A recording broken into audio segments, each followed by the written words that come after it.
Gracias. Habla y sedúcenos, por favor. Muchas gracias. Un aplauso.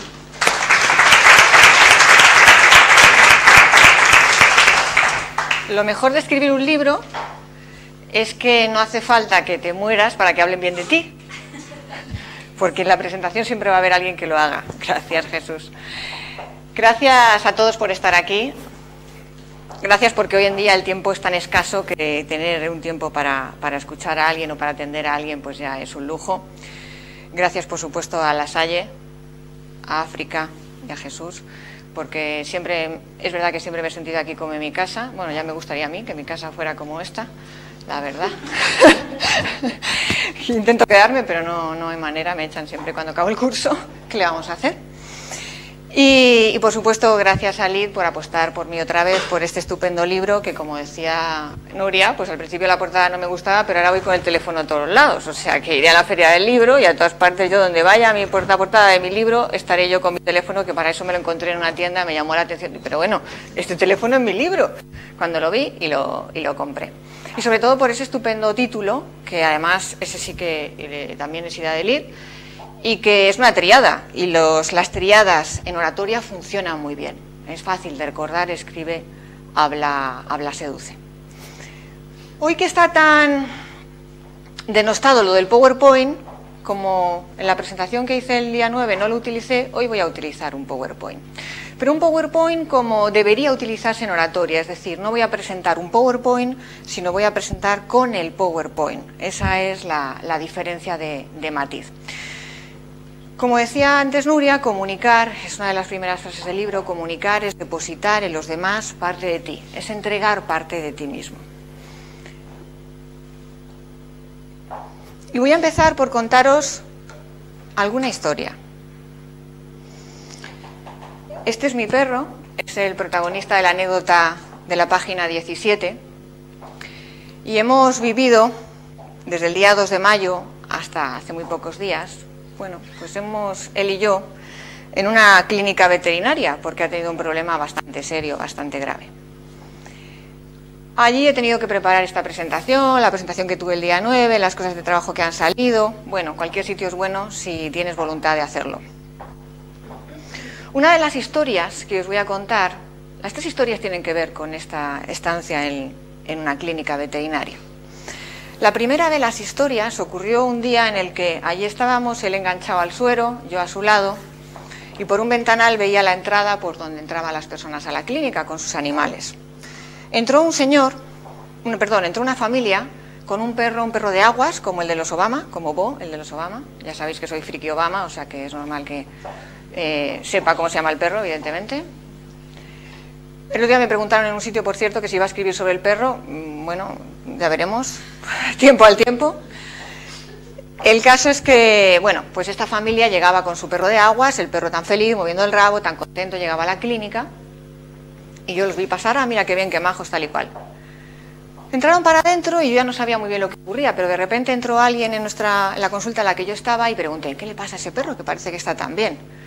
Y me comentaron los veterinarios: pues han venido para deshacerse de él. El perro está bien, está sano, tiene 3 años, y sin embargo su familia ha decidido que ya no quiere tenerlo y han venido para que lo durmamos. Me pareció muy duro porque al perro no le pasaba nada. Era un perro feliz que entró a una clínica veterinaria confiando en sus dueños y que de allí ya no salió. Yo misma, que estaba luchando porque mi perro, que también tiene 3 años, salvara su vida, pues la verdad es que me parecía absolutamente duro, ¿no? El que alguien pueda tener esa facilidad para deshacerse de un animal con el que ha convivido ya un tiempo. Pero no voy a juzgar. Cada persona, cada familia, tendrá sus razones. Otro día estábamos allí en la clínica y la clínica se llenó de todo lo contrario, porque resulta que llegó una pareja, él iba cargado con una caja enorme y con una perra, un Spaniel Bretón, y la mujer iba cargada con 2 perritos, con 2 cachorros como de mes y medio. Claro, pero es que en la caja había otros 6 cachorros, 8 cachorros en total de mes y medio, imaginároslo. Fueron la alegría de la clínica. De repente entraron allí, empezaron a repartir cachorros a todo el mundo, porque todo el mundo quería tener un cachorro en brazos y todavía sobraban cachorros. Era una pasada. La verdad es que Fue una ilusión el decir, bueno, pues la vida sigue, ¿no? Y hay 8 cachorros que van a dar alegría, que van a dar energía, que van a dar una nueva vida también a una familia que los va a acoger o que los va a adoptar, etcétera, etcétera. Y de todas las historias que han pasado en estos días, también hubo otra más. Un día entró en horario que ya no era de la clínica, pero nosotros seguíamos allí, evidentemente, con el perro ingresado. Entró un señor con una perra en brazos y entró muy deprisa, con muchas prisas. La perra llegaba gritando desesperadamente. Eran unos aullidos terribles. Yo seguí allí en mi consulta con el perro al suero, sin saber lo que pasaba, pensando qué le habrá pasado a este animalillo que viene en tan malas condiciones. Y los gritos seguían, pasábamos una hora allí y los gritos seguían y ya alguien entró en mi consulta, uno de los veterinarios, y pregunté, ¿qué pasa? ¿Qué es lo que ocurre? Dice, pues mira, que han traído esta perrita que se ha caído por las escaleras y algo se ha roto, que no puede mover de cintura para abajo, y por más que le estamos dando morfina, que le estamos dando calmantes, no hay manera de que se calme. Los veterinarios siguieron trabajando con ella, el señor seguía fuera esperando, era un señor mayor. Hasta mi perro estaba sobrecogido, dentro de su enfermedad, estaba sobrecogido por los gritos que oía. Y yo me dio por salir a hablar con el hombre, porque le veía tan solo ahí esperando, con esa angustia que debía tener. Salí a hablar con él y me contó su historia. Me contó que era un taxista de Madrid, que durante 12 años había llevado a su lado, en el coche, en el taxi, a esta perra, que hacía todos los recorridos con él, que llevaban 12 años compartiendo carreras, y la perra pues ya con 12 años había caído y no sabían qué iba a pasar con ella. Fue tremendo porque fue otra de esas personas que entran en la clínica con un animal con todo el cariño del mundo y se van sin él.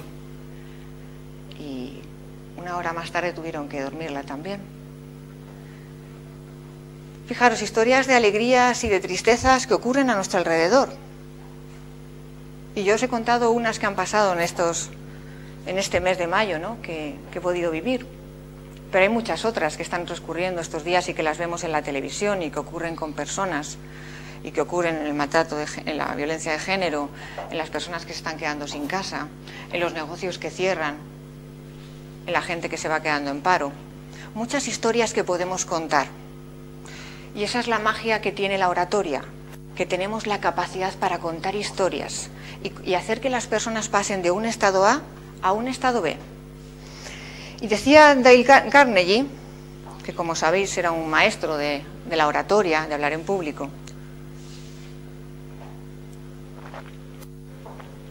que cuando uno va a hablar en público, una cosa es lo que va a contar, lo que ha preparado para contar, otra cosa es lo que realmente cuenta y otra cosa es lo que le gustaría haber contado. Pero yo, reflexionando sobre el tema y sabiendo, además, teniendo algunos conocimientos de programación neurolingüística, lo que considero es que realmente cuando contamos una historia, contamos tantas historias como personas haya en la sala. Porque las historias con las que yo he comenzado y que os he contado, alguna más triste y alguna más alegre, cada uno de vosotros la ha vivido de manera diferente. Según su percepción, si le gustan los animales, si no le gustan, si ha ido alguna vez a una clínica veterinaria, si no ha ido nunca. Por lo tanto, contamos muchas historias, aunque contemos solamente una. Cada uno la va a percibir a su manera. Esa también es una gran ventaja de hablar en público, de la oratoria. Vamos a hacer un repaso, un recorrido por el libro. Y el libro empieza con unas herramientas de partida, herramientas básicas. Y mi partida, digamos, hablando en público fue a los 16 años. Espectacular estreno. Imaginaros, 16 años, ¿qué haría yo con 16 años hablando en público? Os preguntaréis. Estaba en un grupo ecologista, me mandaron a un colegio de Cuatro Caminos a dar una charla sobre medio ambiente. Todo fenomenal, estupendo, me había preparado la charla, entonces era perfeccionista, me voy quitando poco a poco. Y bueno, pues yo llegué allí con un carro de diapositivas, no había PowerPoint, no había ordenadores, no había nada de eso. Con lo cual, pues fui a aquel colegio con mis diapositivas perfectamente colocadas, todas numeradas, había dado la charla en casa, a los peluches, a mi madre y a mi hermano. Bueno, todo estaba organizado, todo estaba preparado, un salón de actos, 300 niños, más o menos de 12 años, yo con 16, tampoco había mucha diferencia. Fui a colocar el carro de diapositivas en el proyector y pasaba como a veces pasa con las versiones de PowerPoint, que no coincidían.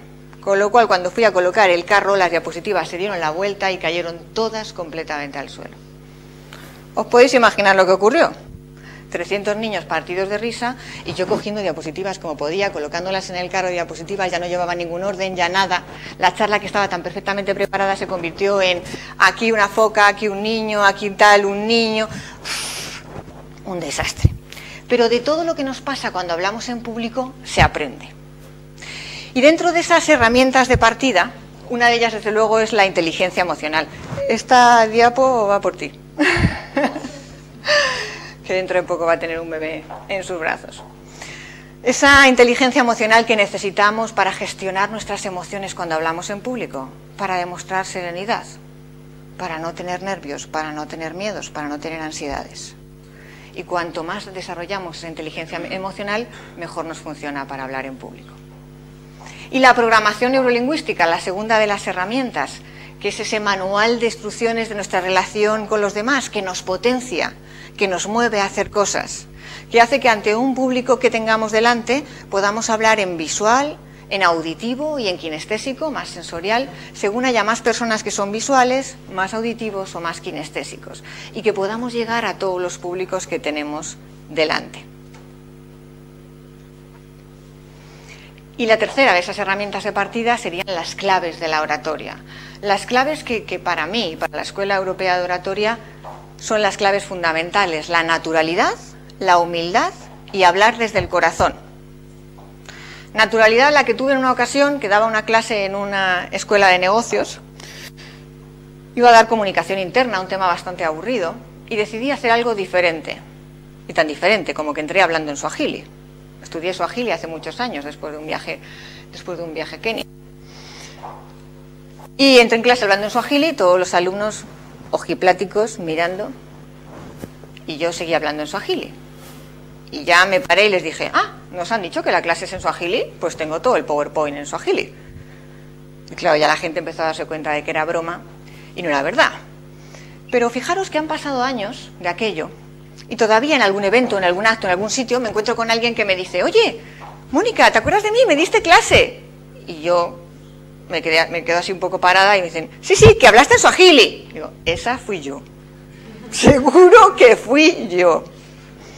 Entonces, cuando utilizas la naturalidad, es decir, te comportas como eres y no te importa, si a alguien le pasa a caer mal, pues le caes, si es que da igual, no nos podemos preocupar por eso, ni por el sentido del ridículo. La humildad, la segunda clave de la oratoria, la necesitamos. Y recuerdo aquella ocasión en la que di una ponencia en Sevilla, iba a hablar en una mesa redonda, que sabéis que es mentira, las mesas redondas nunca suelen ser redondas. Era una mesa muy larga y a mí me tocaba sentarme en una esquina. Había una tarima enorme, gigantesca. Y yo coloqué 3 patas de la silla dentro de la tarima y una pata en el aire. Os podéis imaginar lo que pasó. Cuando me senté, me desparramé por el suelo completamente. ¿Y qué hace un público, un salón de actos lleno cuando alguien se cae? Reírse. Todo el mundo partido de risa. Ahí tienes 2 opciones. Te puedes levantar en plan prepotente y decir, pues ya no hablo aquí, voy a llamar a mi abogado. O puedes levantarte como hice yo, sacudirte y decir, pues anda, que como hable igual que me siento, lo llevamos claro hoy. Porque la segunda emoción que se produce en el público es la empatía. Todo el mundo dice, primero se ríe, la gente se ríe y lo disfruta, bien, la caída. Pero luego todo el mundo dice, ay, pobre lo que le ha pasado, si me llega a pasar a mí. Ya les caes bien, nunca mejor dicho. La tercera clave, por supuesto, es el hablar desde el corazón.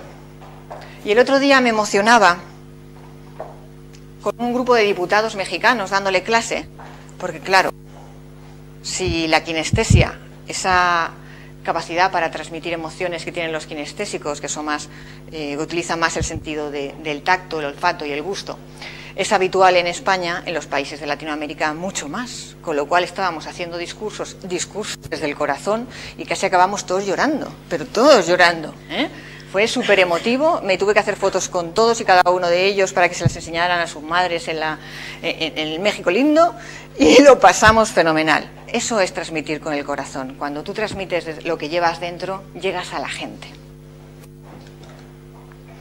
Escribir para hablar. Claro, a mí me gusta, y suelo decirlo, me gusta escribir aquellos libros que no he podido leer.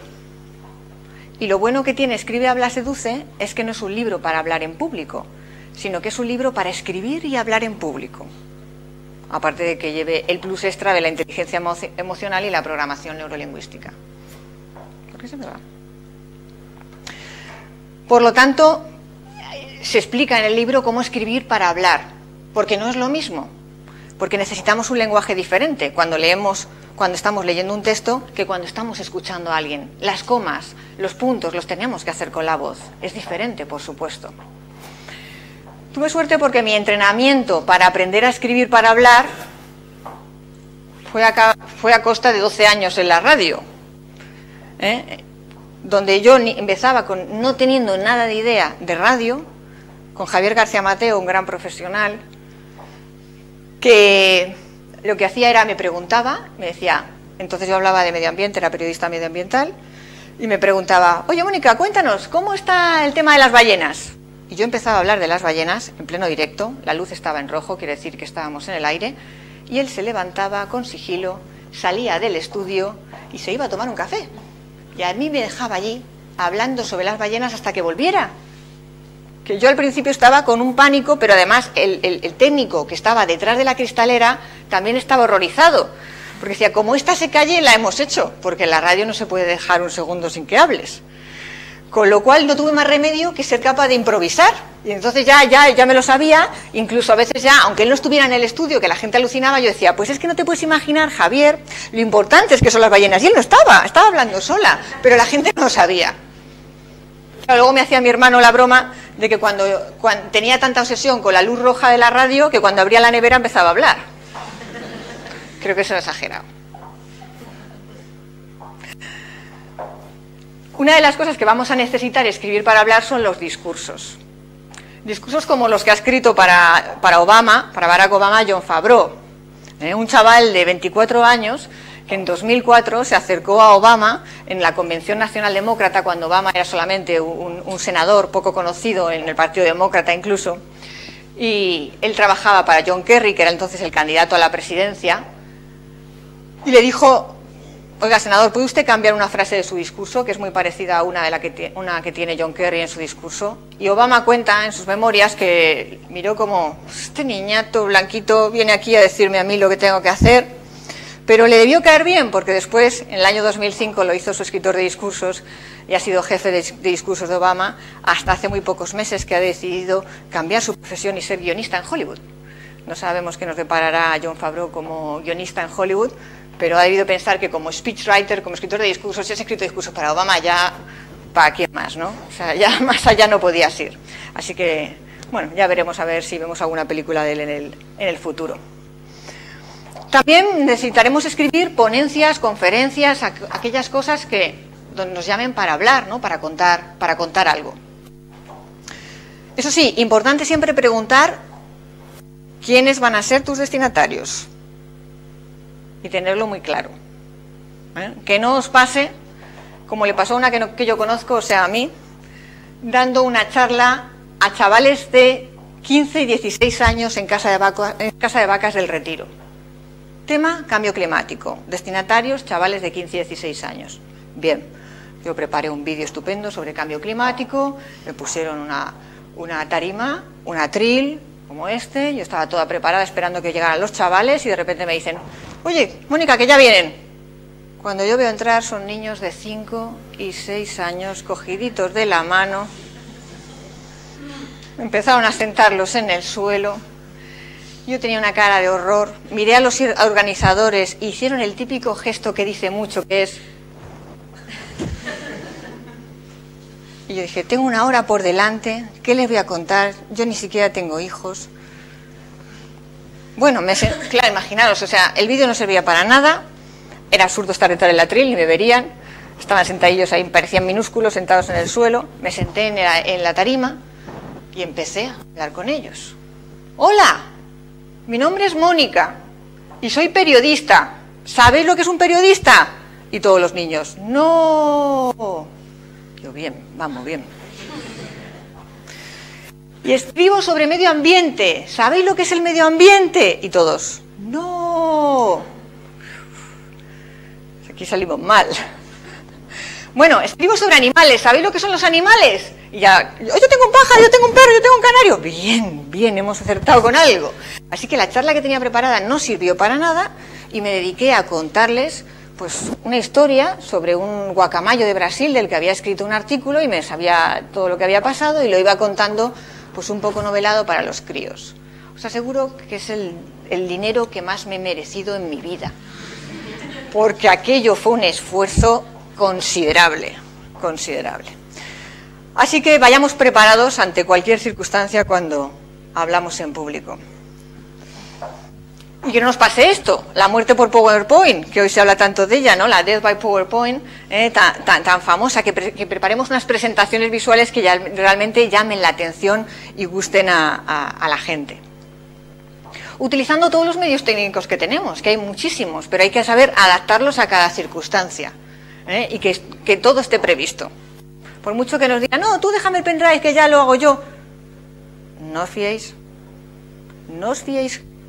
O sea, cualquier persona de la organización del evento tendrá buena voluntad, pero como tú mismo, viendo que tu PowerPoint está perfecto y se ve completamente bien, nadie. También por experiencia. Y otras presentaciones públicas, muchísimas, que tendremos que hacer, pues ya sea como una presentación de un libro o cualquier otro evento. Por ejemplo, una charla del ascensor, un pechacucha. Ay, qué cosas eran esas. Bueno, luego hablamos de ello. Luego hablamos de eso. Otro de los apartados del libro es la importancia de observar a los demás, porque se aprende mucho de otros oradores. Cuando doy mis cursos lo digo, no solamente aprendéis de mí, aprendéis también de vuestros compañeros. Por lo tanto, fijémonos bien. Y aprendemos también, ahora que tenemos Internet y tenemos YouTube, podemos aprender de otros oradores también. En 2007 comencé a seguir a Barack Obama. Iba a escribir un libro sobre oratoria, un libro parecido al que ahora tenemos publicado. Que por cierto hemos traído ebooks impresos, que me encanta lo de los ebooks impresos que lo oí el otro día. Es más moderno. Eso es más moderno, sí. Y ya se me ha ido el hilo, ¿de dónde iba? Observar a los demás. En 2007 comencé a seguir a Obama, y era me fascinó la figura de Obama, lo buen orador que era, cómo lo hacía, y por eso surgió El secreto de Obama, ¿no? En 2009. Pero es que siguiendo a Barack Obama conocí a Michelle Obama, que es mejor oradora que él. En 3 minutos que se sube a un escenario ya hace reír al público y es una gozada. Es una historia, la verdad es que la historia de Michelle Obama es una historia de éxito, de una niña negra de un barrio, pues un barrio deprimido de Chicago, que ha llegado a estudiar en Princeton, en Harvard, y que después ha llegado a convertirse en la primera dama de Estados Unidos, llegando a la Casa Blanca cobrando más dinero que Barack Obama en su trabajo, todo hay que decirlo. También podemos disfrutar de los discursos que nos trae el cine, discursos como el maravilloso que se da en Braveheart, el que da Mel Gibson, o discursos como el del Gran Dictador, quien no recuerda esa maravillosa película, o el discurso de Al Pacino también en Un día cualquiera. Es decir, hay muchos discursos en el cine que también son inspiradores y que también nos pueden enseñar, nos pueden ayudar. V de Vendetta, muchos. El Gladiator también hace una presentación de sí mismo maravillosa, algunos lo recordáis. Pues hay muchos discursos que de los cuales podemos aprender, y páginas como TED.com o las páginas de Toastmasters, donde también podemos aprender cómo lo hacen otros, porque se aprende mucho imitando a los demás. La tercera de las partes del libro es hablar para seducir. Bien, vale, ya tenemos escrito lo que queremos contar, pero ahora necesitamos seducir a las personas con las que estamos. Y la primera es adueñarse del escenario. No necesitamos ni quedarnos en una esquinita, ni quedarnos detrás del atril, sino ser capaz de movernos, de utilizar todo el escenario, adueñarnos de él, porque para eso está. Y como yo suelo decir en mis clases, el público no muerde. Bueno, no suele morder, espero que hoy no. Entonces podemos acercarnos a la gente y no pasa nada. Gestionando nuestras emociones. Sí, porque cuando uno quita el foco de sí mismo y pone el foco en los demás, cuando pones el foco en que lo que cuentas guste, ya se te quitan los nervios. y las ansiedades, y los temblores, y todo lo demás, porque ya no estás pendiente de ti, ya no importas tú. Lo que importa son las personas que te están escuchando. Asumiendo, dice, la postura de neutralidad, esta postura física que yo estoy utilizando ahora, que es la postura de hablar en público, ninguna otra, como suelo decir en los cursos, vale, ¿no? Sino una postura en la que estamos, nuestras caderas están equilibradas y por tanto damos una buena imagen de lo que vamos contando, pero además que nos sirve para sentir esa neutralidad dentro de nosotros. Cuando se presentó El secreto de Obama, y no ha podido venir mi madre, pero entonces sí que estuvo, mi padre se ha venido, así que lo que cuente luego se lo va a contar. O sea que, pero bueno, les voy a contar la verdad. Y es que, bueno, pues preparé un PowerPoint sobre Obama, luego dimos tiempo a preguntas y hubo entre el público un señor que levantó la mano y dijo, pues yo creo que Obama no es emocionalmente inteligente. Y yo, postura de neutralidad, y yo, pues mire, me parece muy bien, cada uno tiene su opinión, yo llevo estudiando mucho tiempo a Obama, considero que sí es emocionalmente inteligente, y el señor, que yo considero que no, y tal, él seguía con su historia, así, unas cuantas veces, yo postura de neutralidad y tranquilidad. Claro, cuando acabó el evento, la que había perdido la neutralidad y venía remangada, era mi madre. Que vino en plan, pero hija, ¿cómo has dejado que te digan esas cosas? ¿Eh? Y yo, mamá, tranquila, que no pasa nada. Pero estas cosas pasan. Consigue que tu público vuele contigo. Conseguir que se enganchen desde el principio hasta el fin. Desde el principio hasta el fin. Una de las historias que suelo contar, y los que habéis estado en clase conmigo la conocéis, es la historia de Rómulo. Es un buen inicio. ¿Por qué? Vamos a comprobarlo.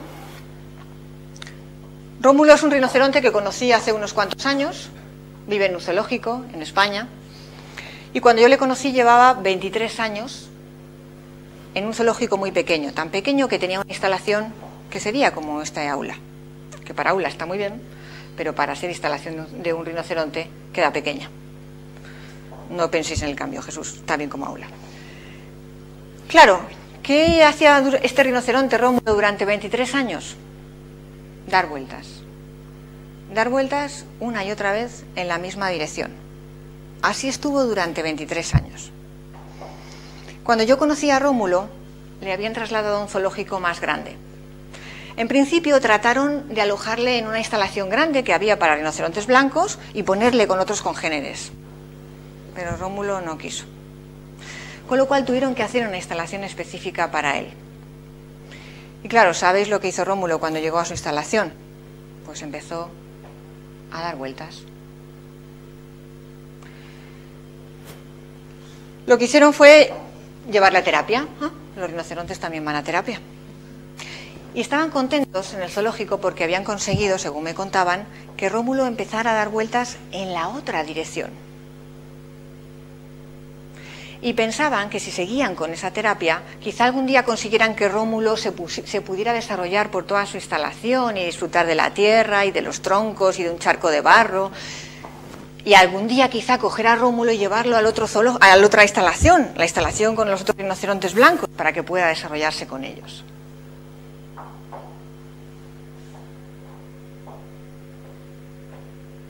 ¿Y nosotros? ¿Cuánto tiempo llevamos nosotros dando vueltas en la misma dirección? Como suelo decir, la inteligencia emocional y la programación neurolingüística son como un espejo, que cuando te miras puedes ver cosas de ti que puedes cambiar. Y ya no vale eso de, yo soy así, ya no puedo cambiar. Pues si alguien me tiene que querer como soy, pues peor para ti. Claro que tampoco vale eso que me llega a veces gente y me dice, oye, a mí me gustaría, Mónica, cambiar a mi novio. Digo, pues cámbialo por otro. Porque cambiar a tu novio no puedes. Como no quiera cambiar él, lo llevamos claro. Jugando con una voz kinestésica o con una voz visual conseguimos esa seducción de la oratoria. Y fijaros la diferencia, cuando yo os estaba contando ahora la historia de Rómulo, que la estaba contando en kinestésico, es decir, bajo y despacio, con un objetivo determinado, y es que el mensaje que lleva la historia os llegue al corazón. Y sin embargo, cuando contaba la historia de las diapositivas y cómo se me cayeron al suelo, lo contaba en visual, más alto y más rápido. Porque así es como contamos los chistes, las anécdotas, cuando algo nos pasa, divertido. Imaginaos que yo hubiera contado la historia de Rómulo de Prisa y corriendo, pues el mensaje ni lo hubiéramos pillado. Necesitamos saber jugar con la voz kinestésica y con la voz visual para conseguir llegar mejor a las personas que nos escuchan. Enganchando, como decimos, al público. Y el otro día me llegaba por Twitter esta fotografía, un conocido la difundía por Twitter, y decía, esto es lo que estoy viendo en estos momentos. Estaba en una conferencia, y mi pregunta por Twitter también fue, ¿están tuiteando la conferencia o están aburridos?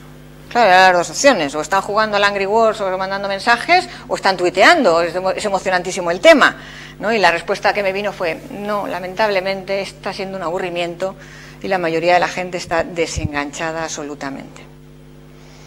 Bueno, pues por un lado, que esto no nos pase, es decir, que si la gente está así en una conferencia sea porque están tuiteando, y por otro lado que también seamos conscientes de que hoy ya no hablamos para un grupo, cuando hablamos en público para un grupo de 50, de 60, de 30 o de 100 personas, sino que además ya lo que decimos en estos momentos se puede estar tuiteando y llega muchísima gente, o puede ocurrir como la conferencia que tengo en YouTube, la conferencia que di en Pamplona el 4 de marzo de este año, que eran un grupo de 60 personas las que estaban allí, pero ya la han visto 20.000 personas. Los habitantes de Calatayud. Increíble. Si alguna vez voy a Calatayud ya me sentiré como en casa. Pero los tengo que juntar a todos. Creo que no les sienta muy bien eso. Y claro, los tres tipos de lenguaje fundamentales para hablar bien en público. El lenguaje no verbal. Estos parece que están muertos por PowerPoint. El lenguaje no verbal, ese que hace que seamos congruentes, que si nuestro lenguaje no verbal, nuestro lenguaje paraverbal, la voz, y nuestro lenguaje verbal, el mensaje que decimos es congruente, entonces mostramos credibilidad a los demás.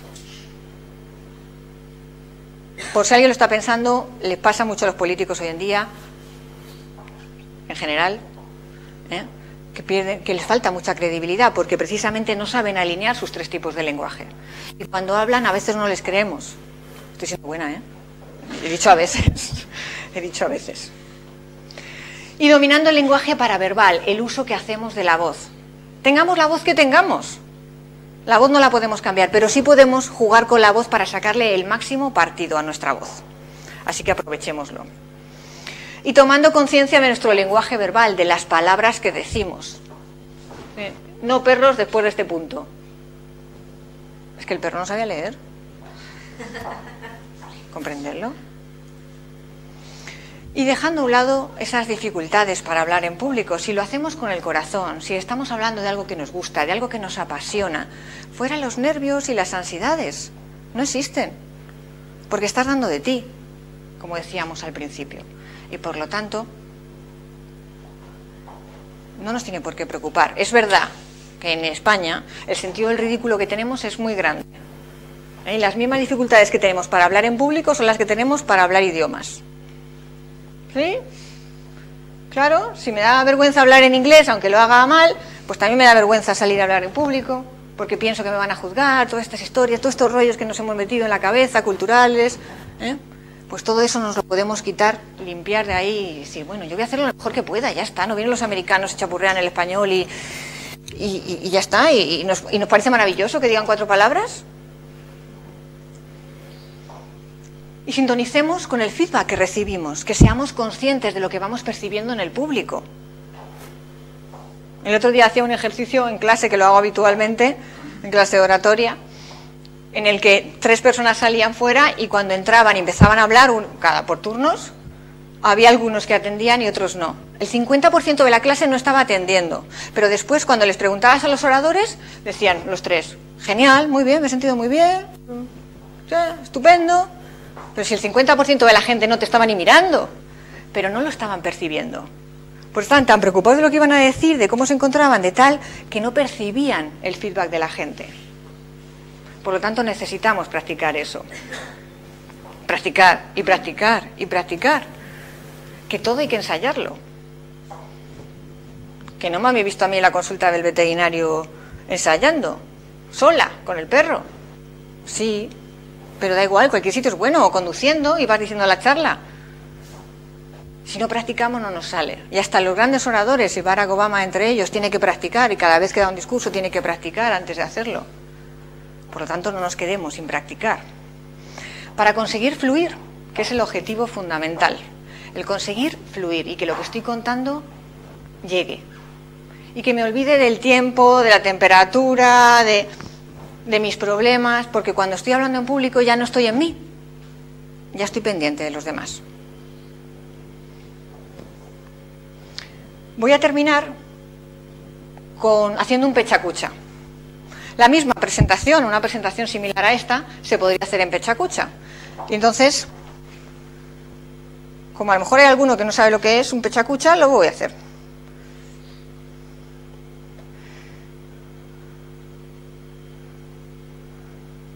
Lo bueno de un pechacucha es que sabes que termina en 6 minutos 40 segundos exactamente. Así que eso es lo que me queda de presentación.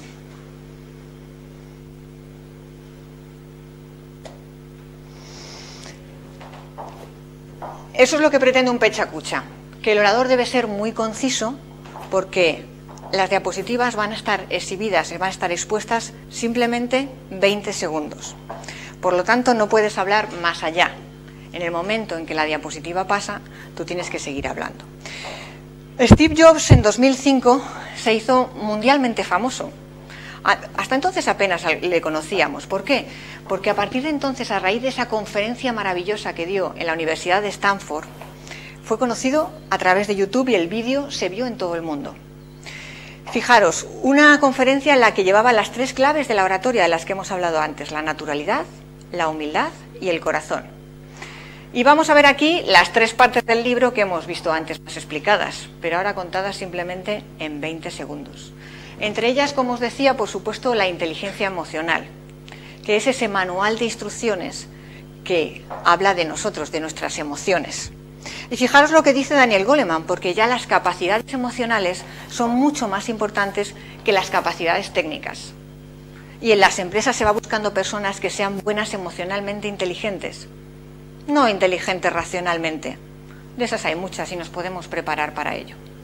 También la programación neurolingüística, con esta maravillosa frase que me encanta, que el mapa no es el territorio, que cada una de las personas que estamos aquí tiene nuestro mapa y tenemos nuestras razones para hacer las cosas y son diferentes a las de los demás. Y esa frase nos da, por tanto, una gran tolerancia cuando hablamos en público. Y esas 3 claves de la oratoria, la naturalidad, la humildad y el corazón, que nos llevan a cualquier parte. Y cualquier cosa que te ocurra en un evento, si las sigues, puedes salir de ellas. Da igual que se apaguen las luces, que se apague el PowerPoint. Ocurra lo que ocurra, con naturalidad, humildad y corazón, sabes salir de cualquier situación. Escribir para hablar. Y decíamos antes que el lenguaje que utilizamos cuando hablamos es muy parecido al lenguaje de la radio, porque tiene que ser un lenguaje directo, porque no podemos hacer frases demasiado subordinadas, porque necesitamos unas pausas con comas y unos silencios con puntos para que nuestro auditorio nos escuche, nos entienda bien lo que queremos decir. Y una de las cosas que hacemos cuando escribimos para hablar son los discursos. Y hoy en día ya es una profesión la de speechwriter, la de escritor de discursos. Personas que contratamos para que nos escriban los discursos. Ya los políticos lo van haciendo y los grandes empresarios. Y a veces me preguntan, ¿es que no pueden escribirlos ellos mismos? Bueno, es que no tienen tiempo para hacerlo. Presentaciones visuales como las que hace Nancy Duarte, una de las mayores diseñadoras del mundo en presentaciones visuales. Y como ella bien dice, puedes tener la idea mejor del mundo, pero como no la transmitas, como no la compartas, como no la cuentes, sabe a poco, porque va a servir para poco, evidentemente. Y la charla del ascensor, que está tan de moda hoy en día para los emprendedores, de 30 segundos a 2 minutos, el tiempo que tardarías en subir con Rockefeller en un ascensor, le tienes ahí para contarle tu proyecto, para venderte a ti o para vender tu empresa. Una de las iniciativas que podemos hacer para aprender a vendernos. Y el storytelling, maravilloso, como la historia de Pinfu, una niña china que a los 8 años fue cogida por el régimen comunista de Mao y llevada a un centro de reeducación. A los 10 años fue violada, ni siquiera sabía lo que era una violación.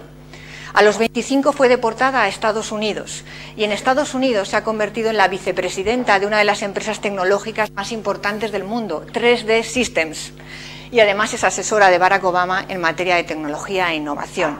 Qué maravillosa historia de superación, de esfuerzo, el que podemos contar cuando hablamos en público, la historia de Binh Phu, entre otras muchas, como os decía antes.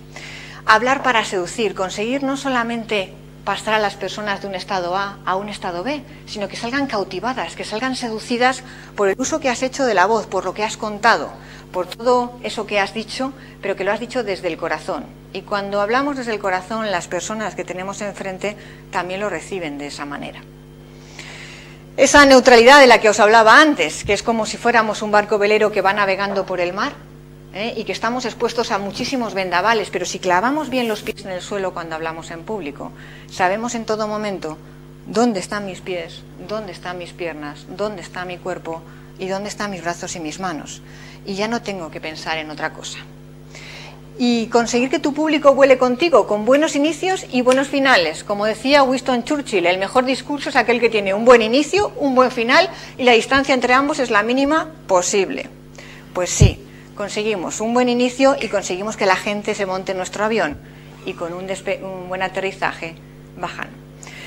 Lenguaje, voz visual, voz auditiva o voz kinestésica según la necesitemos para llegar a todas las personas, por supuesto, que nos escuchan y que vamos a tener a los tres en cualquier auditorio en el que hablemos. Es más difícil beber agua cuando haces un pechacucha. El lenguaje no verbal. Espero, Nuria, que no salga así. Yo también. Que necesitamos para ser congruentes, como decíamos antes, ¿no? Transmitimos con nuestro cuerpo. En 7 segundos nos hacemos una idea de una persona, por lo tanto, desde que salimos ya estamos expuestos, ya están teniendo una opinión de nosotros. Y el lenguaje verbal, ¿qué es lo que decimos?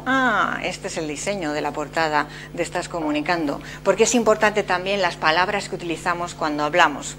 Y conseguir que las hagamos más conscientes, porque a veces con las palabras nos equivocamos y decimos cosas que no querríamos decir. Como veis, esto es un pechacucha. Son 20 diapositivas, pasan cada una en 20 segundos y el orador necesita tener la disciplina de estar hablando solamente el tiempo que dura esa diapositiva. Y además no callarse nunca, para eso me viene bien el entrenamiento de la radio. En total, 6 minutos 40 segundos de presentación. Y voy a terminar con una frase de la autora de Mujercitas, que me encanta, y que dice que un buen libro es aquel que se abre con expectación y se cierra con provecho. Pues espero que Escribe, Habla, Seduce, pues os provoque ese provecho y que lo disfrutéis leyéndolo. Muchas gracias a todos, ha sido un placer.